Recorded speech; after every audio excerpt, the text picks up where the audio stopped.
Hello student, last class में हमने motion of A charge particle का केस 1 और केस 2 किया था। केस 1 में हमने ये डिस्कस किया था कि जब किसी चार्ज पार्टिकल को मैग्नेटिक फील्ड के पैरेलल थ्रो करते हैं तो जो चार्ज पार्टिकल मूव करता है वो मैग्नेटिक फील्ड से अनअफेक्टेड रहता है, यानी कि मैग्नेटिक फील्ड का उस पर कोई इन्फ्लुएंस नहीं होता है। जिस डायरेक्शन में हम थ्रो कर देते हैं उस डायरेक्शन में वो मूव करता है। सेकेंड केस में हमने डिस्कस किया था कि अगर किसी चार्ज पार्टिकल को मैग्नेटिक फील्ड से 90 डिग्री का एंगल बनाकर थ्रो करते हैं, यानी कि perpendicular to the magnetic field throw करते हैं, तो चार्ज पार्टिकल जो मेरा था वो किस पे मूव करने लगा था? सर्कुलर पाथ पे मूव कर रहा था, जिसमें हम लोगों ने रेडियस पढ़ा था, फिर हमने टाइम पीरियड पढ़ा और फ्रीक्वेंसी पढ़ा। रेडियस से रिलेटेड हमने ढेर सारे न्यूमेरिकल भी किए, फिर टाइम पीरियड, फिर फ्रीक्वेंसी। टाइम पीरियड में मैंने बताया था आप लोगों को कि टाइम पीरियड जो होता है वो इंडिपेंडेंट होता है किस चीज से? वेलोसिटी से। ठीक उसी तरीके से फ्रीक्वेंसी भी जो होता है वो होता है इंडिपेंडेंट किससे? वेलोसिटी से।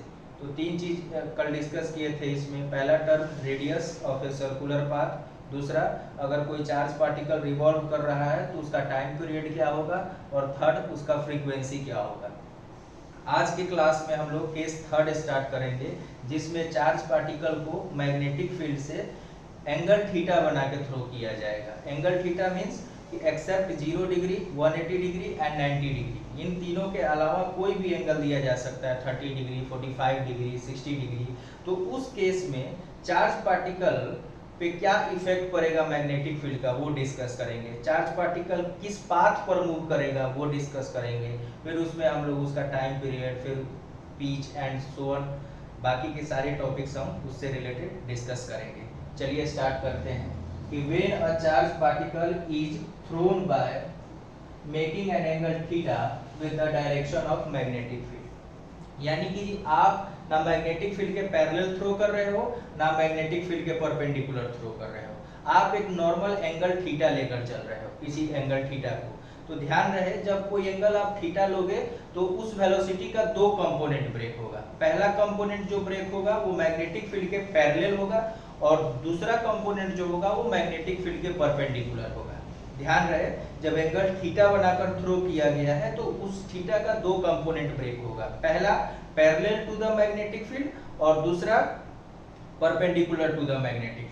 अब यहाँ पर ये सोचने वाली बात है कि जो perpendicular to the magnetic field है वो बोलेगा कि आप सर्कुलर पाथ पे मूव करो, और जो पैरेलल वाला कंपोनेंट होगा वो मैग्नेटिक फील्ड के जिस डायरेक्शन में थ्रो कर दिया गया है उसी डायरेक्शन में वो मूव करते रहेगा, और मैग्नेटिक फील्ड का उस पर किसी तरह का कोई इन्फ्लुएंस नहीं होगा। क्यों? क्योंकि मैग्नेटिक फोर्स उस केस में 0 होता है। तो वो अपने पैरेलल कंपोनेंट के साथ पैरेलल डायरेक्शन में चार्ज पार्टिकल मूव करते रहेगा, और परपेंडिकुलर वाला क्या बोलेगा कि सर्कुलर पाथ पर मूव करेंगे। तो इन दोनों के कंट्राडिक्शन की वजह से चार्ज पार्टिकल ना कंप्लीटली स्ट्रेट लाइन पे मूव करता है ना कंप्लीटली सर्कुलर पाथ पे मूव करता है, वो हेलिकल पाथ पे मूव करता है। ध्यान दीजिए, सपोज करिए सर हेलिकल मतलब? हेलिकल का मतलब होता है स्प्रिंग देखे हैं, स्प्रिंग का जो शेप होता है वो हेलिकल शेप का होता है। ये मान लीजिए हमारा y एक्सिस है और ये हमारा x एक्सिस है। तो आपने वेलोसिटी v एंगल थीटा बना के थ्रो किया तो मैग्नेट ये ऐसे जाएगा, कंप्लीटली सर्कल नहीं बनेगा, हेलिकल पाथ पे मूव करेगा। जैसे स्प्रिंग जो होता है वो हेलिकल शेप का होता है। तो इस वेलोसिटी का दो कंपोनेंट ब्रेक होगा, एक parallel to the magnetic field और दूसरा perpendicular to the magnetic field. तो थीटा वाला कंपोनेंट के साथ कॉस लग जाता है और 90 माइनस थीटा वाले के साथ साइन लग जाता है, यानी कि वेलोसिटी का दो कंपोनेंट हुआ। कौन कौन? एक v पैरेलल जो कि v cos थीटा है, इन द डायरेक्शन ऑफ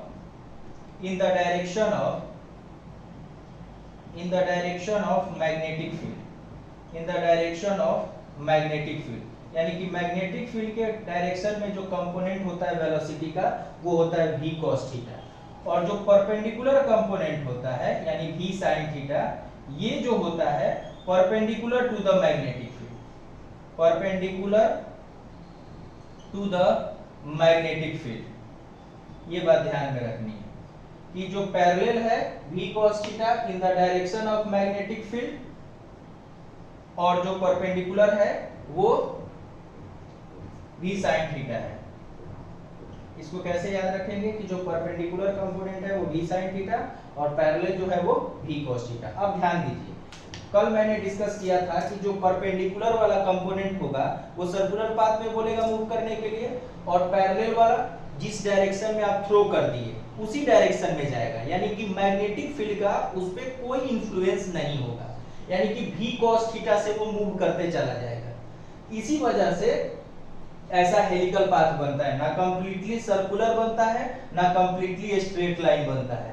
होता क्या है कि परपेंडिकुलर वाला बोलता है कि सर्कुलर मोशन करो और पैरेलल वाला कहता है कि ट्रांसलेशनल मोशन करो। ट्रांसलेशनल मतलब कि स्ट्रेट लाइन वाला मोशन करो। इस वजह से क्या होता है कि हेलिकल पाथ का फॉर्मेशन होता है। अब ध्यान दीजिए, इसमें समझने वाली बात क्या है, ये परपेंडिकुलर कंपोनेंट क्या बोलेगा कि सर्कुलर पाथ पे मूव करो तो रेडियस क्या हो जाएगा, mv perpendicular upon qb। q मतलब चार्ज, b मतलब मैग्नेटिक फील्ड, m मतलब मास और v परपेंडिकुलर। तो v परपेंडिकुलर कितना है, v sin थीटा है, तो mv sin theta upon qb हो गया। यानी कि जो रेडियस बनेगा सर्कुलर पाथ का वो क्या बन जाएगा, mv sin theta by qb। अब आप बोलोगे कि सर टाइम पीरियड क्या हो जाएगा, तो टाइम पीरियड तो वही रहेगा 2 पाई m अपॉन qb। क्यों, क्योंकि टाइम पीरियड वेलोसिटी से इंडिपेंडेंट होता है, वेलोसिटी का कुछ है ही नहीं इसमें, तो टाइम पीरियड क्या हो गया, वेलोसिटी से इंडिपेंडेंट हो गया। और फ्रीक्वेंसी क्या हो जाएगा, f is equal to qb upon 2 pi m, यानी कि फ्रीक्वेंसी भी इंडिपेंडेंट होता है किससे, वेलोसिटी से। तो ये हमारा टाइम पीरियड हो गया और ये हमारा फ्रीक्वेंसी हो गया। ये कौन से कंपोनेंट के लिए हुआ, परपेंडिकुलर कंपोनेंट के लिए हुआ। कौन सा कंपोनेंट के लिए हुआ, परपेंडिकुलर कंपोनेंट की वजह से हुआ। अब पैरेलल वाले की बात करते हैं, तो पैरेलल वाले की बात करेंगे जस्ट इसके डिस्कशन के बाद। तो हमने देखा कि जो परपेंडिकुलर कंपोनेंट था, मैग्नेटिक फील्ड का परपेंडिकुलर कंपोनेंट वेलोसिटी, वो बोला कि सर्कुलर पाथ पे मूव करना है, तो सर्कुलर पाथ पे मूव किया। तो सर्कुलर पाथ पे मूव करने की वजह से रेडियस का फॉर्मूला आया, और टाइम पीरियड और फ्रीक्वेंसी वही रहा जो सेकंड केस में पढ़े थे। रीजन उसके पीछे क्या है, क्योंकि टाइम पीरियड और फ्रीक्वेंसी वेलोसिटी पे डिपेंड नहीं करता है, इसी वजह से उसमें कोई चेंज नहीं आया, और रेडियस पे हमारा चेंज आया mv sin theta upon qb। अब क्या है कि ये जो पैरेलल कंपोनेंट है वो क्या बोलेगा कि जिस डायरेक्शन में बॉडी को थ्रो कर दिया गया है उसी वेलोसिटी के साथ वो मूव करेगा। यानी कि हम लिखेंगे कि charge particle moves with velocity v cos theta in the parallel direction of magnetic field। यानी कि इसका वेलोसिटी चेंज नहीं हो रहा है। तो वेलोसिटी चेंज क्यों नहीं हो रहा है, क्योंकि किसी तरह का कोई फोर्स नहीं लग रहा है। तो जब तक बॉडी पे किसी तरह का कोई फोर्स नहीं लगेगा तब तक उसका वेलोसिटी चेंज नहीं होगा। यानी कि मैग्नेटिक फोर्स इस केस में क्या हो जाता है, जीरो हो जाता है। तो पैरेलल वाले केस में एक टर्म डिफाइन होता है जिसको बोलते हैं पिच। पिच एक तरह का लेंथ है। जैसे हम लोग क्या बोलते हैं कि एक कंप्लीट टाइम पीरियड में जो हम डिस्टेंस ट्रेवल करते हैं उसको हम लोग बोलते हैं पिच। यानी कि एक कंप्लीट टाइम पीरियड में कोई भी पार्टिकल जो अपना डिस्टेंस ट्रेवल करता है उसको बोला जाता है पिच। टाइम पीरियड मतलब एक कंप्लीट राउंड लगाने में, यानी कि आपने यहां से चलना शुरू किया और आप यहां पर पहुंच गए, यानी कि जहां से चलना शुरू किया फाइनली आप वहां पर एक बार पहुंच गए तो आपका काउंट होगा 1 टाइम पीरियड। और 1 टाइम पीरियड में जो मैग्नेटिक फील्ड के पैरेलल चार्ज पार्टिकल मूव करेगा उसी को बोला जाएगा पिच। पिच मतलब एक तरह का distance.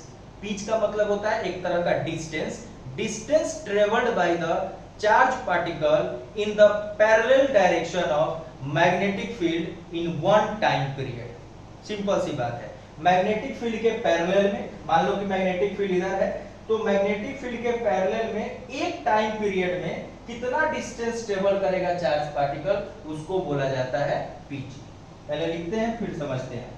The distance travelled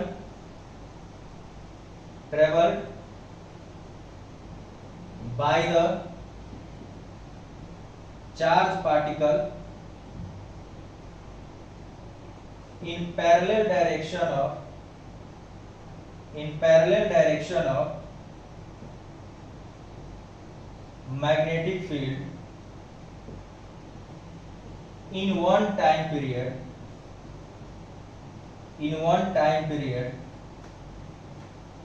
is known as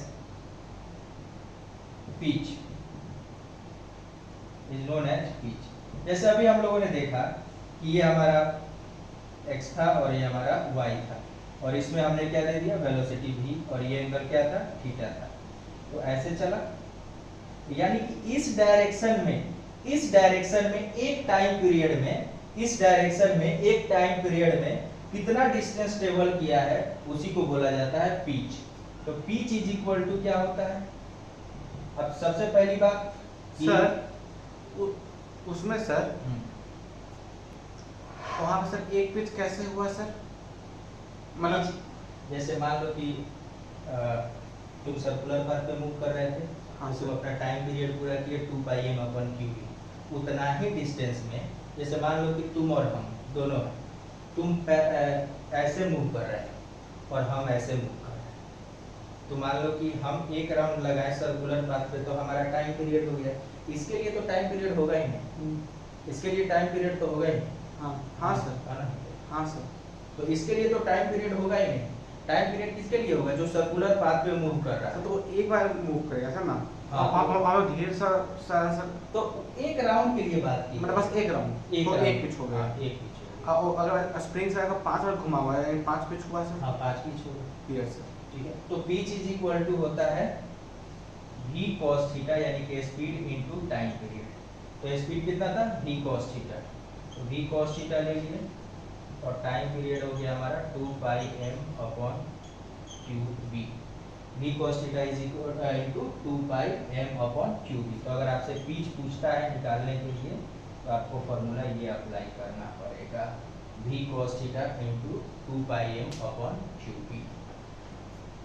जल्दी से सारे लोग लिख लें, नोट्स कृपया करके प्रॉपर्ली बनाते चले। थर्ड एक टॉपिक है motion of A charge in perpendicular magnetic field and electric field. तो इसमें विशेष ध्यान ये देना है कि इस बार जो चार्ज पार्टिकल ऐसे रीजन में मूव करेगा जिस रीजन में इलेक्ट्रिक फील्ड और मैग्नेटिक फील्ड दोनों एक दूसरे के परपेंडिकुलर होगा, यानी कि चार्ज पार्टिकल वेलोसिटी परपेंडिकुलर नहीं होगा, एक ऐसा रीजन होगा जहां पर इलेक्ट्रिक फील्ड और मैग्नेटिक फील्ड दोनों एक दूसरे पे परपेंडिकुलर है, उसका डिस्कशन हम लोग करने जा रहे हैं। तो जैसे मैं बात करूं आपको कि सपोज अ चार्ज, मान लेते हैं कि an electron is throne with velocity v in a region where electric field and magnetic field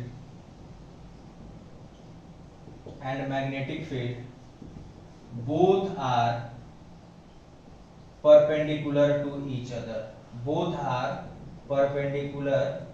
to each other, जैसे ध्यान दें कि यानी कि एक चार्ज पार्टिकल को ऐसे रीजन में थ्रो किया गया है जिस रीजन में इलेक्ट्रिक फील्ड और मैग्नेटिक फील्ड दोनों एक दूसरे पे क्या है, परपेंडिकुलर है। मान लेते हैं कि मैग्नेटिक फील्ड क्रॉस का साइन मतलब इनसाइड द प्लेन, यानी मैग्नेटिक फील्ड ऐसे है अंदर की तरफ, और इलेक्ट्रिक फील्ड को मैं दिखा दे रहा हूं नीचे की तरफ। जैसे ध्यान से देखना है, मैग्नेटिक फील्ड हमारा ऐसे है और इलेक्ट्रिक फील्ड हमारा ऐसे है। तो आप बताइए मैग्नेटिक फील्ड और इलेक्ट्रिक फील्ड के बीच में एंगल 90 डिग्री बन रहा है कि नहीं बन रहा है। ये क्रॉस साइन का मतलब होता है magnetic field inside the plane, यानी कि इस डायरेक्शन में मैग्नेटिक फील्ड है, यानी कि इनसाइड द प्लेन, और इलेक्ट्रिक फील्ड ऐसे है, मैग्नेटिक फील्ड और इलेक्ट्रिक फील्ड ऐसे है, तो क्या इन दोनों के बीच में एंगल 90 डिग्री बन रहा है? यानी कि ये एक ऐसा रीजन है जिस रीजन में इलेक्ट्रिक फील्ड और मैग्नेटिक फील्ड दोनों एक दूसरे से 90 डिग्री का एंगल बनाकर सिचुएटेड है, यानी कि मैग्नेटिक फील्ड और इलेक्ट्रिक फील्ड के बीच का एंगल जो है वो 90 डिग्री है। अब आपने एक इलेक्ट्रॉन को मूव करा है v वेलोसिटी से, सबको पता है कि इलेक्ट्रिक फील्ड निगेटिव चार्ज पे, इलेक्ट्रॉन है मतलब negative charge, electric field negative charge पे फोर्स अपने अपोजिट डायरेक्शन में लगाता है। अपोजिट डायरेक्शन मतलब अगर इलेक्ट्रिक फील्ड इधर है तो इसके वजह से इलेक्ट्रॉन इधर मूव करना शुरू करेगा। क्यों? क्योंकि निगेटिव चार्ज पे इलेक्ट्रिक फील्ड अपने अपोजिट डायरेक्शन में फोर्स लगाता है। अब ध्यान से सुनिए, ये मैग्नेटिक फील्ड किधर है? अंदर के तरफ है, तो मैग्नेटिक फील्ड बोलेगा इलेक्ट्रॉन को कि नहीं तुम इधर डाउनवर्ड डायरेक्शन में मूव करो। इलेक्ट्रिक फील्ड इसको बोला कि नहीं अपवर्ड डायरेक्शन में मूव करो, और मैग्नेटिक फील्ड बोला कि नहीं इसको डाउनवर्ड डायरेक्शन में मूव करना है। यानी कि जितना फोर्स लगा के ये इसको ऊपर के तरफ भेजना चाहेगा उतना ही फोर्स लगाकर ये इसको नीचे के तरफ करना चाहेगा। यानी कि दोनों फोर्स का मैग्नीट्यूड सेम होगा बट डायरेक्शन क्या होगा? अपोजिट होगा। तो इस वजह से ये दोनों फोर्स एक दूसरे को कैंसल आउट कर देगा और electron undeflected straight line path पे मूव करेगा। यानी कि सपोज करो कि किसी बॉडी पे तुम फोर्स लगाकर F राइट खींच रहे हो, उतना ही फोर्स लगा के कोई लेफ्ट खींच रहा है, तो ना ही कोई कंप्लीटली राइट खींच पाएगा और ना ही कंप्लीटली कोई लेफ्ट खींच पाएगा। बॉडी उसी डायरेक्शन में मूव करते रह जाएगा जिस डायरेक्शन में थ्रो किया गया है। तो इलेक्ट्रॉन को इलेक्ट्रिक फील्ड कहा कि नहीं तुम ऐसे जाओ, मैग्नेटिक फील्ड कहा कि नहीं ऐसे जाओ। दोनों ने सेम फोर्स लगाकर अलग अलग डायरेक्शन में इसको अट्रैक्ट किया, बट ये दोनों का डायरेक्शन अपोजिट है बट मैग्नीट्यूड क्या है? सेम है, जिसके वजह से इलेक्ट्रॉन स्ट्रेट लाइन पाथ पे अनडिफ्लेक्टेड मूव किया।